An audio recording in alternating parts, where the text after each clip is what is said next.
Hello दोस्तों, welcome to PW only IAS. दोस्तों, आज का सेशन हमारा इकोनॉमी के रिगार्डिंग है, जहां पर हम एक हफ्ता यानी कि पिछले 5 मई से लेकर 12 मई के बीच में जो भी इम्पॉर्टेंट इकोनॉमी के रिगार्डिंग कुछ करंट अफेयर्स रहे हैं, उन सबको हम आज के सेशन में यहाँ पे डिस्कस करेंगे। चलिए स्टार्ट करते हैं आज के सेशन से। पहला हम जो टॉपिक डिस्कस करेंगे वो है with regards to stock market fall के रिगार्डिंग। देखो, एक्चुअली में अभी तो आज थोड़ा मार्केट ऊपर उठी है, बीच बीच में काफी हालांकि ऊपर नीचे चल रहा है। पर अगर आप पिछले 1-2 हफ्तों को देखोगे ना, तो आप रियलाइज करोगे इंडियन स्टॉक मार्केट में बहुत गिरावट देखने को मिली है। लगभग पिछले एक हफ्ते के अंदर 2.5% की अप्रोक्सीमेट गिरावट आपको देखने को मिली है। अब ऐसे टाइम के ऊपर ना यूपीएससी के एग्जाम पर्सपेक्टिव से हमें पता होना चाहिए कुछ की टर्मिनोलॉजीज का, क्योंकि आप नोटिस करो बहुत सारे फाइनेंस के रिगार्डिंग टॉपिक्स यूपीएससी पिछले कुछ दिनों में पूछता आ रहा है। तो हमें समझना होगा कि आखिर ये मार्केट जो गिर रही है, इसके पीछे क्या कारण है एंड साथ ही साथ इनका फाइनेंशियल टॉपिक्स के साथ क्या लिंकेज है। एक जो पहली चीज हमें बिल्कुल पता होनी चाहिए वो है विक्स इंडेक्स के बारे में। देखो, जब मैं बात करता हूँ विक्स की, विक्स का मतलब होता है वोलेटिलिटी इंडेक्स। ये समझते हैं कि आखिर ये वोलेटिलिटी इंडेक्स क्या चीज है। देखो, वोलेटिलिटी क्या होती है, कई बार हमने ये वर्ड चर्चा में डिस्कस किया है। वोलेटिलिटी, वोलेटाइल वो चीजें होती हैं जिनके अक्सर जो चीजें होती हैं बहुत ही उतार चढ़ाव जिनमें देखने को मिलता है। एक तो होता है ना, कोई चीज स्टेबल हो, मान लो ऐसे चल रही है या फिर धीरे धीरे इस तरह से ग्रो कर रही है। पर अगर मान लो कोई ऐसी चीज होती है जिसमें बहुत तेजी से कुछ उतार चढ़ाव देखने को मिलता है, तो उस चीज को हम वोलेटिलिटी बोलते हैं नॉर्मल भाषा के अंदर। अब देखो, जब हम बात करते हैं अपनी स्टॉक मार्केट की, तो उसके कॉरस्पॉन्डिंग ना हमें इंडिया विक्स देखने को मिलता है। ये एक्चुअली एक तरह का इंडेक्स है, जो इंडेक्स हमें एक आइडिया देता है। आप पूछेंगे सर किस तरह का आइडिया। देखो, आइडिया ये बताता है कि कितनी वोलेटिलिटी रहने जा रही है। अगर किसी समय के ऊपर अचानक से उतार चढ़ाव की सिचुएशन आती है, तो हमें जो विक्स होता है वो बढ़ता हुआ देखने को मिल जाएगा। जैसे यहाँ पर आप पढ़ भी सकते हो, अगर आपको एक आइडिया लगे कि किस तरह से आगे क्या स्टॉर्म आगे आने वाला है, तो आप उसके लिए रेडी हो सकते हो। तो वोलेटिलिटी आप जानते हो कि कहीं ना कहीं मार्केट सेंटीमेंट को दिखाता है, और विक्स जो इंडेक्स है वो उसी सेंटीमेंट को कहीं ना कहीं शो करता है कि मार्केट का ओवरऑल सेंटीमेंट कैसा है। तो ये जो विक्स है ना, अपने आप में बहुत तेजी से इंक्रीज हुआ है पिछले कुछ दिनों के अंदर।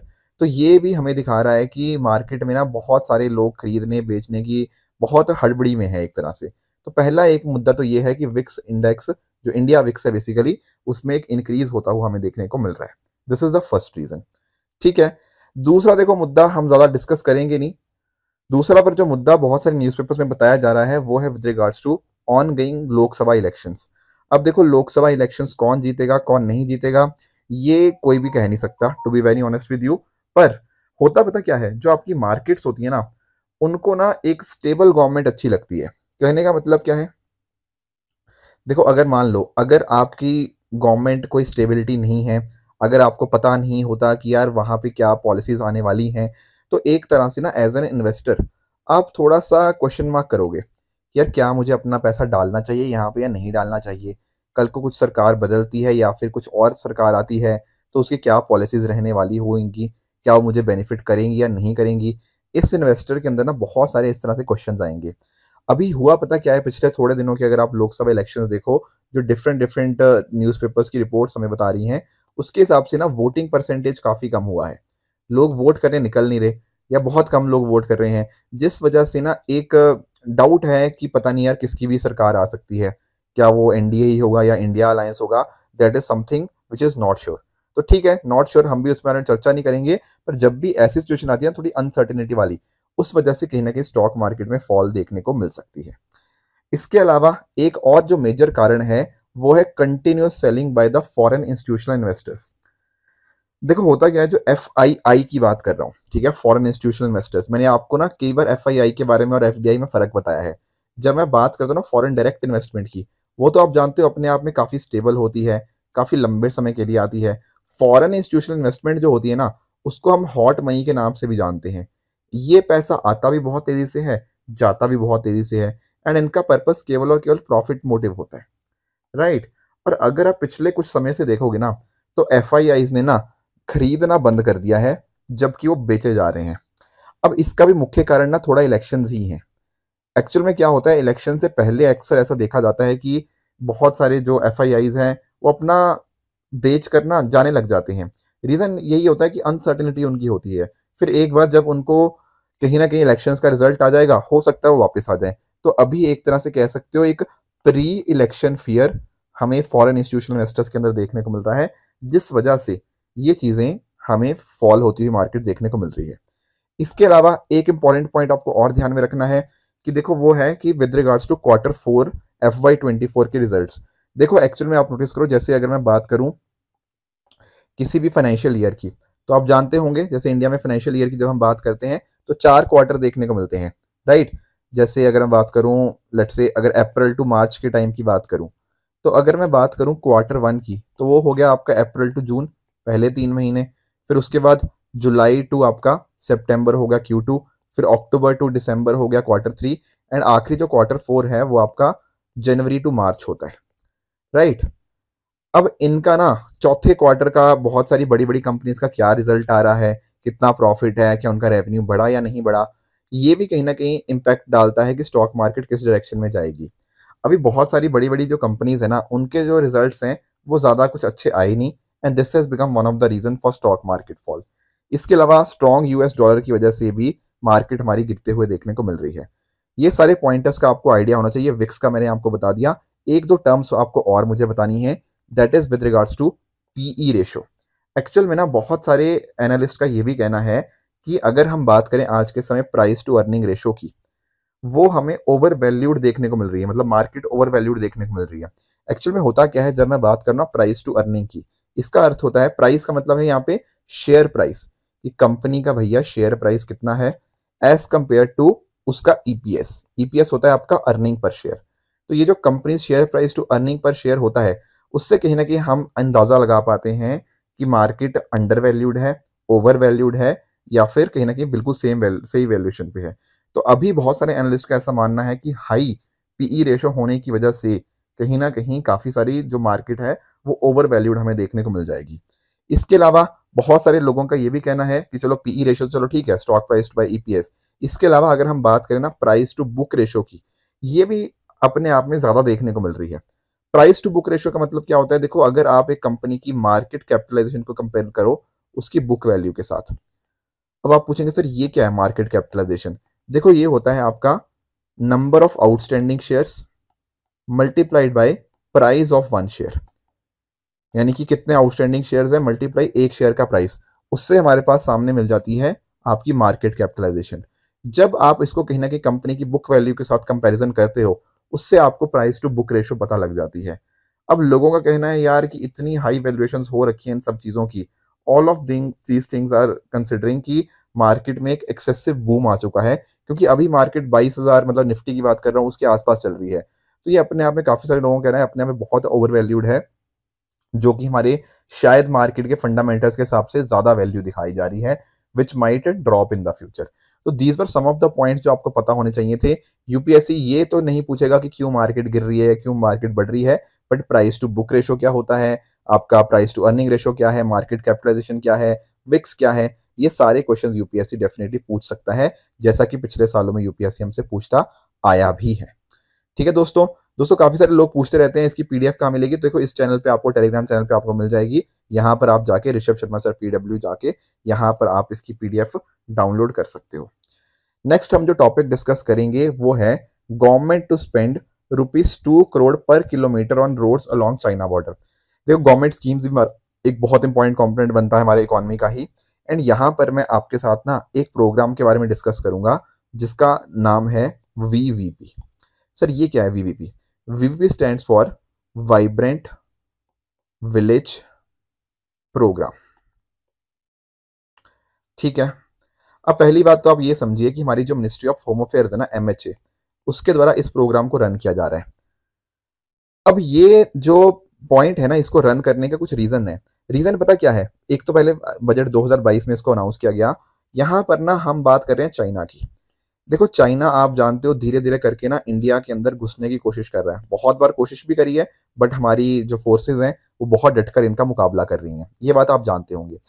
पर आप एक चीज नोटिस करो यार, हमारी फोर्सेज ना हर जगह अवेलेबल होना बहुत मुश्किल है, क्योंकि बॉर्डर इतना लंबा है कि नहीं। तो ऐसे केस में पता क्या होता है, हमारे जो गांव वाले होते हैं, कौन से गांव वाले, जो बॉर्डर के ऊपर विलेजेस होते हैं ना, वो अपने आप में बहुत इंपॉर्टेंट रोल प्ले करते हैं। क्यों? क्योंकि वो हमारी फोर्सेस की आईज एंड ईयर्स की तरह काम करते हैं। सबसे पहले देखो, फोर्सेस से भी पहले ना जो आम लोग होते हैं वहां पे, जो बॉर्डर विलेजेस में रहते हैं, उनको जानकारी हो जाती है कि यार हाँ, चाइना इधर से कुछ ना कुछ गड़बड़ करने की कोशिश कर रहा है। तो बहुत इंपॉर्टेंट है इनका हमारे लिए सिक्योरिटी परस्पेक्टिव से, राइट। अब ऐसे केस के अंदर जब ये इतना इंपॉर्टेंट रोल प्ले कर रहे हैं, हमें इंश्योर क्या करना होगा? हमें इंश्योर करना होगा कि इन बॉर्डर विलेजेस की ना कनेक्टिविटी इंप्रूव हो। पता है क्यों? अब आप नोटिस करो यार इस बात को। अब बॉर्डर विलेजेस में ना बड़ी दिक्कतें आती हैं। एक तो देखो, कभी गोलाबारी भी हो सकती है, plus at the same time border villages के अंदर जो इंफ्रास्ट्रक्चर है सर, वो उतना ज़्यादा अच्छा नहीं होता। Plus at the same time उतनी अच्छी जॉब अपॉर्चुनिटीज़ नहीं है। उनको लगता है कि यार नहीं, बॉर्डर छोड़ो, हम कहीं दिल्ली मुंबई चलते हैं, वहाँ जाके रहते हैं, क्योंकि वहाँ पे जॉब अपॉर्चुनिटीज़ भी ज़्यादा है, अच्छा पानी वगैरह भी यहाँ पे नहीं प्रोवाइड होता। तो इस वजह से ना बहुत सारे लोग यहाँ से माइग्रेट कर रहे हैं। अब हमने बोला नहीं यार, ऐसी बात नहीं, ऐसे काम तो नहीं चलेगा। चाइना से अगर हमें लड़ना है तो हमें अपने जो लोग हैं उनको सशक्त करना पड़ेगा। तो ये वाइब्रेंट विलेज प्रोग्राम के माध्यम से ना हमारी चाइना के साथ जहाँ जहाँ बॉर्डर है, वहाँ पर हम कोशिश कर रहे हैं कि अच्छी रोड कनेक्टिविटी हो, वहाँ पे लोगों की ज़िंदगी बेहतर हो, टूरिस्ट सेंटर की तरह उनको डेवलप किया जाए। लोग आएंगे तो कहीं ना कहीं माइग्रेशन रुकेगा, एंड अकॉर्डिंगली हमारी सिक्योरिटी भी इंप्रूव होगी। ध्यान रखने वाली बात यह है कि मिनिस्ट्री ऑफ होम अफेयर्स के द्वारा ये एक सेंट्रल स्पॉन्सर्ड स्कीम रन करी जाती है, राइट। अब एक ना और भी स्कीम है जिसका नाम है बॉर्डर एरिया डेवलपमेंट प्रोग्राम। देखो, ये एक सेपरेट स्कीम है। ऐसा नहीं है कि अब वाइब्रेंट विलेज प्रोग्राम शुरू हो गया है तो हमने बीएडीपी खत्म कर दिया, नहीं है। ये भी आपका मिनिस्ट्री ऑफ होम अफेयर्स का ही। पर ध्यान रखने वाली बात ये, तो जनरल हम कहीं भी कर लेते हैं, मतलब डिफरेंट डिफरेंट बॉर्डर्स पे सारे डेवलपमेंट का काम करती है। ये चाइना स्पेसिफिक नहीं है। पर जब हम बात करते हैं ना वीवीपी की, वाइब्रेंट विलेज प्रोग्राम, ये आपके चाइना के बॉर्डर्स के क्रॉस देखने को मिल जाता है। जैसे यहाँ पे आप नोटिस करोगे, अरुणाचल प्रदेश, उत्तराखंड, सिक्किम, एंड इवन आपका लद्दाख और अरुणाचल वगैरह में भी यहाँ पर इस तरह से डिफरेंट डिफरेंट रोड्स आपकी कंस्ट्रक्ट करी जा रही हैं इसके अंतर्गत। तो 2 करोड़ रुपया पर किलोमीटर रोड्स के ऊपर खर्च किया जाएगा चाइना बॉर्डर के अंतर्गत, एंड इस तरह से 113 रोड्स को होम मिनिस्ट्री के द्वारा सैंक्शन किया गया है। इंपॉर्टेंट बात एक और आपको ध्यान में रखनी है, यहाँ पर ना जैसे हम इंडिया एक प्रोग्राम रन करता है, उसी तरह से चाइना का भी एक प्रोग्राम है। चाइना का एक प्रोग्राम जिसका नाम है जियाकुंग, ठीक है ना, उसके माध्यम से ये भी LAC, line of actual control के आसपास कहीं ना कहीं उनके जो गांव हैं उनको थोड़ा सुदृढ़ कर रहा है चाइना। तो ध्यान रखिएगा, जियाको, मैं एक बार स्पेलिंग द्वारा लिख देता हूँ यहाँ पे, XIAOKANJ, जियाकोंग, जो भी आप इसको कहना चाहो। ये चाइना का प्रोग्राम है, जैसा हमारा प्रोग्राम है उसी तरह से उनका प्रोग्राम भी रन कर रहा है। ठीक है सर, एक छोटी सी आखिरी बात और, देखो बीएडीपी तो मैंने आपको बता दिया, ये तो ministry of home affairs run कर रहा है। इसके अलावा ना बीआरओ, बॉर्डर रोड ऑर्गेनाइजेशन भी, आप एक ऑर्गेनाइजेशन देखते होंगे बहुत बार सोशल मीडिया के ऊपर भी, बहुत मुश्किल जगह के ऊपर ये सड़कें वगैरह बनाते हैं। तो ध्यान रखने वाली बात यह है कि जो बीआरओ है, बॉर्डर रोड ऑर्गेनाइजेशन, वो आपकी डिफेंस मिनिस्ट्री के अंतर्गत आता है। आई होप ये फर्क आप सब में समझ गए होंगे। दोस्तों, अगला हमारा टॉपिक रहेगा सॉवरेन गोल्ड बॉन्ड स्कीम के रिगार्डिंग। अभी न्यूज में इसलिए चल रही है क्योंकि सॉवरेन गोल्ड बॉन्ड स्कीम के माध्यम से ना अच्छे खासे लोग इन्वेस्ट कर रहे हैं, तो which is a very good thing. थोड़ा समझने की कोशिश करते हैं कि आखिर ये सॉवरेन गोल्ड बॉन्ड स्कीम है क्या। देखो, आप जानते होंगे कि सोने से सबको ज़्यादा प्यार होता है गोल्ड से। जैसे फॉर एग्जांपल, ठीक है ना, आपकी फैमिलीज में भी आप लोगों ने नोटिस किया होगा कि गोल्ड को ना एज अ मतलब सोने के गहने वगैरह पहने जाते हैं, ज्वेलरी पर्पसेस के इसका इस्तेमाल होता है। ठीक है, ज्वेलरी पर्पस से तो चलो ठीक है, इसमें कोई दिक्कत वाली बात नहीं है। पर गोल्ड को ना बहुत सारे लोग इन्वेस्टमेंट पर्पसेस से भी यूज करते हैं। पता क्यों? क्योंकि सोने में वो पैसा लगाते हैं और देखा जाता है कि सोने का दाम अक्सर बढ़ता रहता है, गोल्ड का दाम बढ़ता रहता है, एंड इन्फ्लेशन इससे आराम से बीट कर हो जाती है। ऐसा बहुत सारे लोगों का मानना है। ठीक है, और इनफैक्ट है भी, मतलब अच्छा खासा आपको रिटर्न भी देता है। पर दिक्कत पता क्या आती है, जब आप इस तरह से सोने को इन्वेस्टमेंट पर्पसेस से यूज कर रहे हो और आप उसको ज्वेलरी के तौर पे भी नहीं पहन रहे, बस आपने अपनी तिजोरी में उसका बंद कर दिया है, तो आप ना पता है काफी सारे इश्यूज क्रिएट कर रहे हो देश के लिए। पता है क्यों? क्योंकि जब सोना आएगा, कहाँ से आएगा सर? हम इसको इंपोर्ट करवाएंगे। इंपोर्ट करवाएंगे तो कहीं ना कहीं हमारे फॉरेक्स रिजर्व्स हैं, उनके ऊपर इंपैक्ट आएगा, इंपोर्ट बिल हमारा बढ़ रहा है। प्लस आपने उसे इकोनॉमिकली भी कहीं प्रोडक्टिवली यूज नहीं किया, आपने तो उसको अपनी तिजोरी में रख लिया। तो क्या इसका कोई तरीका नहीं है कि इतने सारे इश्यूज हैं सोने के रिगार्डिंग, हम उनको सॉल्व कर पाए? ऊपर से आपके लिए भी दिक्कत है यार, आपको भी सेफ्टी की बड़ी चिंता होती है। पता नहीं यार कि कोई चोरी ना कर जाए घर से, तो सोना हमारा ना चोरी ना हो जाए। Plus at the same time सोना प्योर है या नहीं है जो आपने खरीदा है, वो भी एक बड़ी क्वेश्चन मार्क रहता है गोल्ड के परस्पेक्टिव से। तो ये सारे कुछ ना कुछ कंसर्न्स रहते हैं गोल्ड के परस्पेक्टिव से। तो सरकार ने बोला चलो ठीक है यार, इतने सारे इश्यूज हैं तो कोई ना करते हैं कुछ काम सॉल्व करने का। तो सरकार ने पता क्या बोला, आप यार सोना क्यों खरीद रहे हो, आप एक काम करो, एक कागज खरीद लो। चलो ठीक है, और ये जो कागज की वैल्यू होगी इक्वलेंट टू गोल्ड होगी। मैं आपको समझाता हूँ। मान लो आपने बोला यार मुझे 10 ग्राम सोना खरीदना है और मैं उसको इन्वेस्टमेंट पर्पज से खरीदना चाहता हूँ। सरकार ने बोला कोई बात नहीं, मान लो 10 ग्राम की वैल्यू आज 50,000 रुपये है ना, तो आप एक काम करो, 50,000 रुपये का ये कागज ले जाओ हमारे से। ठीक है, तो आपने पता क्या किया, आपने आज 50,000 रुपये का ये कागज खरीद लिया और इसकी वैल्यू सोने के इक्वलेंट है। अब होगा पता क्या, अब आप ऐसे समझो कि आपने सोने में ही इन्वेस्ट किया है। अब होगा क्या, जैसे मान लो 8 साल के लिए आपको ये स्कीम का पार्ट बना दिया। अब 8 साल के बाद जो भी सोने की कीमत होगी, मान लो 8 साल के बाद ये 50,000 का जो सोना था, 10 ग्राम सोना, अब मान लो सोने की कीमत होगी 1 लाख।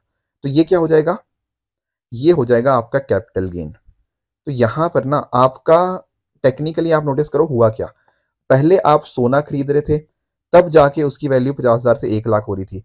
अब आप ना बस सोने की जगह सोने का कागज खरीद रहे हो, बाकी सब तो सेम ही है, वही 50,000 की वैल्यू 1 लाख होगी। तो आपको फायदा हो गया, आपका कैपिटल गेन हो गया, अच्छी बात है, और सरकार को भी इंपोर्ट नहीं करना पड़ा। पर आप बोलेंगे सर इससे मेरा क्या फायदा, कस्टमर का क्या फायदा, कस्टमर क्यों इसमें इन्वेस्ट करना चाहेगा। तो कस्टमर को ना इंसेंटिव देने के लिए सरकार ने पता क्या बोला, सरकार ने बोला कि भाई ये एक तरह का क्या है, बॉन्ड है ना, और बॉन्ड के माध्यम से क्या होगा, बॉन्ड के माध्यम से हम आपको यहाँ पे इंटरेस्ट भी पे करेंगे। कितना सर, साल का 2.5%, 2.5% एनुअली आपको यहाँ पे इंटरेस्ट दिया जाएगा। हालांकि वो पे होता है सेमी एनुअली, मतलब 2 किस्तों में दिया जाता है, पर इस तरह से एनुअली कितना इंटरेस्ट होगा वो आपका 2.5% ही है। इंपॉर्टेंट बात आपको ध्यान में रखनी है कि यहाँ पे आप पैसा कैसे कमा रहे हो। आप बोलोगे सर एक तरीका तो कैपिटल गेन, कि मेरा सोना 50,000 वाले की कीमत 1 लाख होगी, एंड दूसरा मैं कमा रहा हूँ इंटरेस्ट के माध्यम से। इंपॉर्टेंट जो आपको ध्यान में रखना है कि जब हम बात करते हैं कैपिटल गेन की, तो सरकार इसके ऊपर कोई भी टैक्स नहीं लेती है। ऑन द कॉन्ट्ररी, जब हमने बात करी जो आपने पैसा इंटरेस्ट के माध्यम से कमाया, सर इसके ऊपर टैक्स लगेगा as per income tax act. फर्क समझ आया, इंटरेस्ट से जो पैसा कमा रहे हो उसके ऊपर टैक्स लगेगा, जो कैपिटल गेन से कमा रहे हो उसके ऊपर टैक्स नहीं लगेगा। ये चीजें आपको पता होनी चाहिए। तो ये जो मैंने यहाँ पे बात करी थी ना 0 से 8 ईयर की, आज तो आपने इन्वेस्ट कर दिया, टोटल 8 साल तक इन्वेस्ट कर सकते हो, पर 5 साल के बाद आपके पास एग्जिट ऑप्शन आ जाता है, चाहे 5 साल पे ले लो, 6 साल पे ले लो, 7 साल पे ले लो, इस तरह से आप इसको बेच सकते हो। राइट, एक दो पॉइंट आखिरी और आपको जानने चाहिए। जब हम बात करते हैं ना एक इंडिविजुअल की, इंडिविजुअल को कम से कम 1 ग्राम सोना तो इन्वेस्ट करना ही है, एंड मैक्सिमम वो 4 किलो इन्वेस्ट कर सकता है। राइट, तो थोड़ा सा स्कीम के बारे में हम जान लेते हैं। तो 2015 के अंदर सरकार ने स्कीम को लॉन्च किया था। राइट, एंड कहीं ना कहीं सरकार के पास इससे पैसा आता है, सरकार उसको फिर अलग अलग पर्पसेज में डाल सकती है। मिनिमम 1 ग्राम इन्वेस्टमेंट होना ही चाहिए, इसी के मल्टीपल्स में आप इन्वेस्ट कर सकते हो। मैक्सिमम एक इंडिविजुअल के लिए 4 किलो इन्वेस्टमेंट हो सकती है। हिंदू अनडिवाइड फैमिली HUF के लिए 4 किलो ही मैक्सिमम लिमिट है, एंड ट्रस्ट हो गया आपके और सिमिलर एंटिटीज के लिए 20 kilo is the maximum limit. अगर लोग मिलकर को ओन करके गोल्ड बॉन्ड्स को खरीदना चाहते हैं, उस केस में भी लिमिट आपकी 4 किलो ही रहेगी। साल का 2.5% आपका ब्याज मिलेगा, जिसको आपको सेमी एनुअली पे किया जाएगा। बॉन्ड का टेन्योर 8 साल का होता है, आपको 5वें, 6ठे और 7वें साल के एंड में भी आपको एग्जिट ऑप्शन मिल जाता है। बाकी जैसा मैंने आपको बताया, इसको इशू किया जाता है रिजर्व बैंक ऑफ इंडिया के द्वारा on behalf of government of India. साथ ही साथ अगर आप नोटिस करोगे तो आप इसको खरीद सकते हो शेड्यूल कमर्शियल बैंक्स हो गया, आपके stock holding corporation of India limited, और बाकी जगह से भी आप इसको यहाँ पे खरीद सकते हो। तो इस तरह से आप नोटिस करोगे इसके बहुत सारे एडवांटेज हैं। इसको आप as a collateral for loan भी यूज कर सकते हो, एक तरह की फॉर्म ऑफ सिक्योरिटी होती है। तो ये सारे बेनिफिट्स आपको सॉवरेन गोल्ड बॉन्ड स्कीम के अंतर्गत मिल जाते हैं, एंड से आपकी स्टोरेज का भी जो आपके चोरी होने का खतरा होता है वो भी खत्म हो जाता है। प्लस मैंने आपको बताया जो भी आपको इंटरेस्ट मिलेगा वो कहीं ना कहीं टैक्सेबल होता है under income tax act of 1961। I hope ये सॉवरेन गोल्ड बॉन्ड स्कीम आपको बहुत अच्छे से समझ आ चुकी होगी। दोस्तों अगला हमारा टॉपिक है गोल्डी लॉक्स इकोनॉमी के बारे में। कई बार ना ये टर्म आती रहती है न्यूज़ के अंदर कि इंडियन इकोनॉमी शायद गोल्डी लॉक्स मूवमेंट के अंदर आ चुकी है। मैं आपको थोड़ा समझाने की कोशिश करता हूँ। देखो आप लोग ना ज्योग्राफी के अंदर गोल्डी लॉक्स पढ़ा होगा, राइट, एस्ट्रोनॉमी हो गया, उनमें आप गोल्डी लॉक्स पढ़ते हो। गोल्डी लॉक्स बेसिकली ऐसे रीजन को कहा जाता है जहां पर ना लाइफ पॉसिबल है। जैसे फॉर एग्जाम्पल अगर मैं अर्थ की बात करूं, देखो अर्थ धरती से इतना पास भी नहीं है कि बहुत ज़्यादा गर्मी हो, plus at the same time उतनी दूर भी नहीं है कि बहुत ज़्यादा ठंड हो। तो कहीं ना एक हैबिटेबल जोन यहाँ पे हमारा बन सकता है, जहाँ पे लिक्विड वाटर और बाकी सारी चीज़ें भी कहीं ना कहीं सस्टेन हो सकती हैं। इन अ सिमिलर मैनर जब मैं बात करता हूँ ना गोल्डी लॉक्स इकोनॉमी की, ये एक तरह की क्या होती है, एक ऐसी स्टेट होती है जहां पर ना ही इकोनॉमी बहुत ज़्यादा एक्सपैंड कर रही है, ना ही वो बहुत ज़्यादा कॉन्ट्रैक्ट कर रही है। क्या मतलब कि अरे यार ऐसे इकोनॉमिक ग्रोथ भी हो रही हो, रिसेशन भी नहीं आ रहा हो, बट इंश्योर ये भी किया जाए कि इतनी ज़्यादा भी ग्रोथ ना हो कि बहुत ज़्यादा इन्फ्लेशन हो। क्योंकि आप नोटिस करो ना यार, ग्रोथ और इन्फ्लेशन इनके बीच में काफ़ी स्ट्रॉन्ग रिलेशन है। काफ़ी बार हम ऐसा देखते हैं यार कि कोई इकोनॉमी ग्रो तो बड़ी तेज़ी से कर रही है, पर वहां पर महंगाई बहुत बहुत ज़्यादा हो जाती है, वो भी एक चिंता का कारण बन जाती है। कई बार आप इन्फ्लेशन को कंट्रोल करने की कोशिश करते हो, तो उस चक्कर में आपकी ग्रोथ इतनी ज़्यादा नीचे आ जाती है कि कई बार आप रिसेशन में ही चले जाते हो।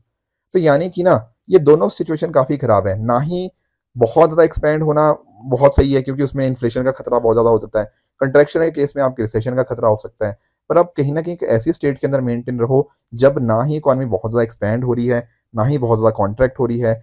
ऐसे केस में आप कहीं ना कहीं गोल्डी लॉक जोन के अंदर आ जाते हो, जहां पर आपने अच्छी इकोनॉमिक ग्रोथ, रिसेशन को रोकना भी हो गया कर लिया, एंड अकॉर्डिंगली आपने सारी चीज़ें मैनेज कर ली। This is known as Goldilocks economy. ठीक है दोस्तों, अगर हम बात करें आज के क्वेश्चंस की, बल्कि आज के नहीं, ये तो मैंने लास्ट हफ्ते आपको होमवर्क दिया था। यहाँ पर दो स्टेटमेंट्स हमसे पूछी गई हैं। 2023 का ये यूपीएससी का पीवाईक्यू है। यहाँ हमसे इसने पूछा कि पोस्ट पैंडेमिक रीसेंट पास्ट के अंदर बहुत सारे सेंट्रल बैंक्स ने वर्ल्ड वाइड क्या किया, इंटरेस्ट रेट हाइक किया। इंटरेस्ट रेट हाइक मतलब इंटरेस्ट रेट को बढ़ाना। बिल्कुल सही बात है। अगर आप न्यूज़पेपर रेगुलरली फॉलो करते हो तो देखने को मिला था कि इंटरेस्ट रेट बढ़ाए गए थे। ठीक है, that statement is correct. So statement 2 कह रहा है कि सेंट्रल बैंक जनरली ये अज्यूम करते हैं कि उनके पास एबिलिटी है कि वो राइजिंग कंज्यूमर प्राइस को काउंटरैक्ट कर पाए, उनके ऊपर एक तरह से उनको मैनेज कर पाए। बिल्कुल, तभी तो ये चीज पॉसिबल हो पा रही है। तो आप नोटिस करो, अगर वो पॉसिबल हो ही नहीं पाता तो कैसे वो बढ़ाते, क्यों ही बढ़ाते फिर। ठीक है, बढ़ाने का पर्पज तो यही है ना कि अगर मान लो महंगाई ज्यादा हो रखी है तो उनकी पॉलिसीज से वो कहीं ना कहीं कम हो जाए। राइट। तो एक्चुअल में दोनों के दोनों स्टेटमेंट बिल्कुल ठीक है, एंड अकॉर्डिंगली सेकंड स्टेटमेंट बिल्कुल करेक्ट एक्सप्लेनेशन भी है। आप लोगों को मैंने बताया भी था कि अगर कभी ये डाउट आए ना कि क्या उसकी सेम एक्सप्लेनेशन है या नहीं है, तो आप यहाँ पे फर्स्ट एंड सेकंड स्टेटमेंट के बीच में बिकॉज ला के देख लिया करो कि क्या उसकी सेंस बन रही है या नहीं बन रही। एंड यहाँ पर डेफिनेटली बिल्कुल सेंस बन रही है, तो option A will be the right answer. दूसरा मैंने आपको होमवर्क दिया था बिटकॉइंस के रिगार्डिंग। पहला स्टेटमेंट कह रहा है कि बिटकॉइंस को सेंट्रल बैंक ट्रैक कर सकते हैं। ये अपने आप में बिल्कुल गलत स्टेटमेंट है। अब आजकल जो सीबीडीसी आ रहा है ना, सेंट्रल बैंक डिजिटल करेंसी, वो इसीलिए ले जा रहे हैं ताकि सेंट्रल बैंक ट्रैक कर पाए, पर बिटकॉइंस तो ट्रैक नहीं होते। तो पहला आपका गलत हो गया। दूसरा कह रहा है कि किसी के पास बिटकॉइन एड्रेस हो, वो किसी को भी बिटकॉइंस भेज सकता है सामने वाले को, दैट इज करेक्ट। तीसरे स्टेटमेंट की बात करें कि ऑनलाइन पेमेंट्स आप भेज सकते हो बिना आइडेंटिटी जाने हुए, तो ये दोनों स्टेटमेंट्स आपकी सही हैं। तो option number B 2 and 3 only will be the right answer. अब आज का आपका होमवर्क रहेगा, पहला होमवर्क रहेगा कि कैपिटल मार्केट के अंदर इनमें से क्या क्या चीजें इंक्लूड होती हैं। यूपीएससी ने ये 2023 के अंदर ही हमसे क्वेश्चन पूछा था, तो इसका आंसर आप मुझे कमेंट्स में बता सकते हो। एंड दूसरा होमवर्क आपका रहेगा विद रिगार्ड्स टू डीसीसीबीस के बारे में, डिस्ट्रिक्ट सेंट्रल कोऑपरेटिव बैंक्स के बारे में। तो ये दूसरा होमवर्क भी आप नीचे कमेंट्स में मुझे बताइएगा। दोस्तों ये थी आज की डिस्कशन। आई होप आपको आज का सेशन बहुत अच्छे से समझ आया होगा। इसी तरह से आप भी अपने एंड पे हार्डवर्क करते रहिए। Thank you very much for the discussion.